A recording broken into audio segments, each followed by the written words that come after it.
জানাবো এখনকার বিশেষ বিশেষ সংবাদ আর প্রতিদিনের বাছাই করা খবরগুলো পেতে চ্যানেলটি সাবস্ক্রাইব করুন।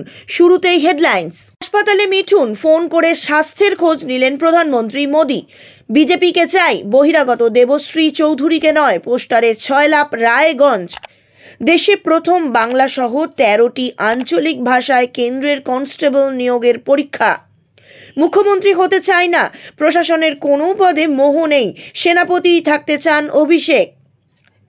ওর ইডি সিবিআই এর ব্যাপারটা কিন্তু মেটেনি, দেবকে মনে করালেন শুভেন্দু। উত্তপ্ত সন্দেশখালি যাচ্ছেন রাজ্যপাল। ফাইনালে ছন্দপতন উদয়দের। ভারতকে হারিয়ে যুব বিশ্বকাপ চ্যাম্পিয়ন অস্ট্রেলিয়া। কেমন আছেন মিঠুন চক্রবর্তী? এবার সেই খোঁজ নিলেন প্রধানমন্ত্রী নরেন্দ্র মোদী। রবিবার হাসপাতালে ভর্তি অভিনেতার স্বাস্থ্যের খোঁজ নিলেন প্রধানমন্ত্রী। বিজেপির রাজ্য সভাপতি সুকান্ত মজুমদার হাসপাতাল থেকে বেরিয়ে যাওয়ার পরপরই অভিনেতাকে ফোন করেন প্রধানমন্ত্রী মোদী। কেমন আছেন অভিনেতা তা জানতেই ফোন প্রধানমন্ত্রীর। দুই পক্ষের মধ্যে বেশ কিছুক্ষণ ধরে ফোনে কথা হয়েছে বলে সূত্র মারফত জানা গিয়েছে। বাইপাসের ধারে বেসরকারি হাসপাতালে ভর্তি রয়েছেন মহাগুরু। রবিবার মেডিকেল বুলেটিন প্রকাশ করে হাসপাতালের তরফে জানানো হয়েছে আগের থেকে ভালো আছেন এই অভিনেতা। বলা হয়েছে মিঠুন চক্রবর্তী আগের থেকে ভালো আছেন, তার স্বাস্থ্যের উন্নতি হচ্ছে, শারীরিক পরিস্থিতি আগের থেকে স্থিতিশীল, তিনি সম্পূর্ণ সজাগ। তাকে হালকা খাবারও দেওয়া হয়েছে, আরো বেশ কিছু শারীরিক পরীক্ষা করা হবে তারপর ছাড়ার সিদ্ধান্ত গ্রহণ করা হবে। আপাতত তাকে পুরোপুরি বিশ্রামে থাকার পরামর্শ দেওয়া হয়েছে। বাংলা ভাষায় দেওয়া যাবে সিআইএসএফ এর কনস্টেবল নিয়োগ পরীক্ষা। দেশে প্রথমবার 13টি আঞ্চলিক ভাষায় হতে চলেছে এই পরীক্ষা। কনস্টেবল পরীক্ষার মাধ্যমে কেন্দ্রীয় সশস্ত্র পুলিশ বাহিনীতে আধিকারিকদের নিয়োগ করা হবে। যারা হিন্দি বা ইংরেজিতে পারদর্শী নন তাদের জন্য এই পরীক্ষাকে সহজ করে তোলা হয়েছে। এবার প্রার্থীরা হিন্দি বা ইংরেজি ছাড়াও 13টি অন্যান্য আঞ্চলিক ভাষায় এই পরীক্ষা দিতে পারবেন। কেন্দ্রের কনস্টেবল পরীক্ষাটি 20 ফেব্রুয়ারি থেকে 7 মার্চ অনুষ্ঠিত হবে। দেশব্যাপী 128টি কেন্দ্রে প্রায় 48 লক্ষ প্রার্থী এই পরীক্ষায় অংশ নেবেন। কেন্দ্রীয় স্বরাষ্ট্র মন্ত্রক একটি বিবৃতি দিয়ে আঞ্চলিক ভাষায় পরীক্ষা নেওয়ার কথা ঘোষণা করেছেন। এই বিবৃতিতে বলা হয়েছে সিপিএফ এ নিয়োগের জন্য হিন্দি এবং ইংরেজি ছাড়াও 13টি আঞ্চলিক ভাষায় কনস্টেবল পরীক্ষা নেওয়া হবে। অভিষেক বন্দ্যোপাধ্যায় বারবার দলের সৈনিক বলে নিজেকে দাবি করে থাকেন। তিনি বরাবরই দাবি করে থাকেন দলের একজনই নেত্রী, তিনি হলেন মমতা বন্দ্যোপাধ্যায়। তার নির্দেশেই তিনি কাজ করবেন, অন্য কারোর নির্দেশে তিনি কাজ করবেন না।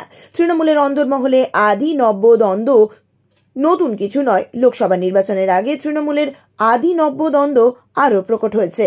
এই আবহে তৃণমূল সুপ্রিমো মমতা বন্দ্যোপাধ্যায়ের সঙ্গে দলের সেনাপতি তথা সর্বভারতীয় সম্পাদক অভিষেক বন্দ্যোপাধ্যায়ের দূরত্ব নিয়ে জোর চর্চা চলছে বাংলার রাজনীতিতে। সেক্ষেত্রে বিভিন্ন দলের রাজনৈতিক নেতারা বিভিন্ন রকমের জল্পনা শুরু করেছেন। কেউ বলছেন তিনি দলের বিধায়কদের ভাঙিয়ে মুখ্যমন্ত্রী মমতা বন্দ্যোপাধ্যায়কে ক্ষমতা থেকে সরিয়ে দেবেন আর তারপরই নবান্ন দখল করবেন। আবার কেউ বলছেন বিজেপির সমর্থনে তিনি সরকার গড়বেন। এরকম বিভিন্ন মহলের নিয়ে বিভিন্ন ধরনের জল্পনা চলছে। লোকসভা নির্বাচনের আগে এই সমস্ত জল্পনা নিয়ে মুখ খুললেন অভিষেক বন্দ্যোপাধ্যায়। টিকিটে ফের লোকসভা নির্বাচনের প্রার্থী হতে রাজি হতেই দেবকে কার্যত হুমকি দিলেন বিজেপির নেতা শুভেন্দু অধিকারী। রবিবার সন্ধ্যায় নিজের বিধানসভা কেন্দ্র নন্দীগ্রামে সন্দেশখালীর প্রতিবাদের সমর্থনের মিছিল ডেকে সাংবাদিকদের মুখোমুখি হয়ে তিনি বলেন ইডি অফিস আর সিবিআই অফিসের বিষয়টা কিন্তু মিটে যায়নি।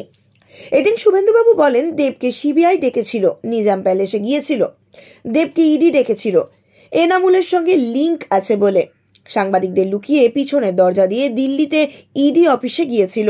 ইডি অফিস আর সিবিআই অফিসের বিষয়টা কিন্তু মিটে যায়নি।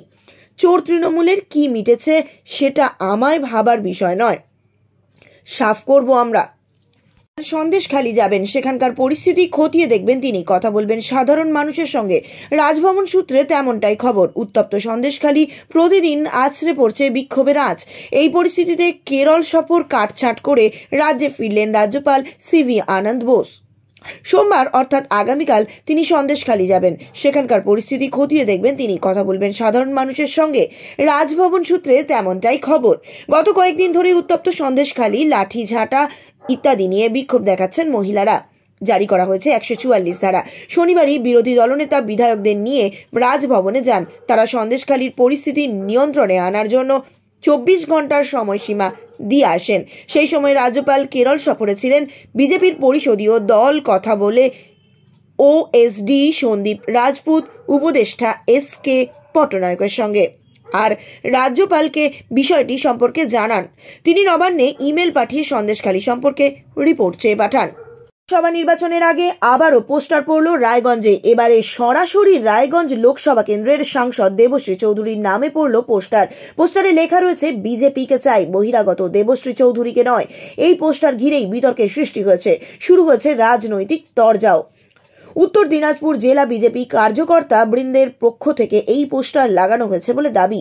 এর ফলে জেলা বিজেপির আভ্যন্তরীণ গোষ্ঠী কোন্দল ফের একবার প্রকাশ্যে এলো বলে মনে করছেন রাজনৈতিক মহল। পাশাপাশি এই পোস্টারের মাধ্যমে বিজেপির কর্মীরা জেলা নেতৃত্বের বিরুদ্ধে সোচ্চার হয়েছেন বলে দাবি তৃণমূলের। যদিও এর পেছনে বিরোধীদের চক্রান্তই দেখছে গেরুয়া শিবির। শুধু তাই নয়, এই ঘটনার সঙ্গে বিজেপির কোনো নেতা বা কর্মীর কোনো যোগ নেই বলে সাফ জানিয়েছে নেতৃত্ব। বিজেপির জেলা সভাপতি বাসুদেব সরকারের দাবি, জেলায় বিজেপিকে ভয় পেয়ে বিরোধীরা এই ঘটনা ঘটিয়েছে, বিভ্রান্তি ছড়ানোর চেষ্টা চালাচ্ছে। তবে এই ঘটনার সঙ্গে দলের কেউ যুক্ত রয়েছে কিনা তা খতিয়ে দেখা হচ্ছে। এই ঘটনার বিরুদ্ধে আমরা আইনানুগ ব্যবস্থা নেব। তৃণমূলের জেলা সহ সভাপতি অরিন্দম সরকার বলেন, এটা বিজেপির গোষ্ঠীদ্বন্দ্বের ফল।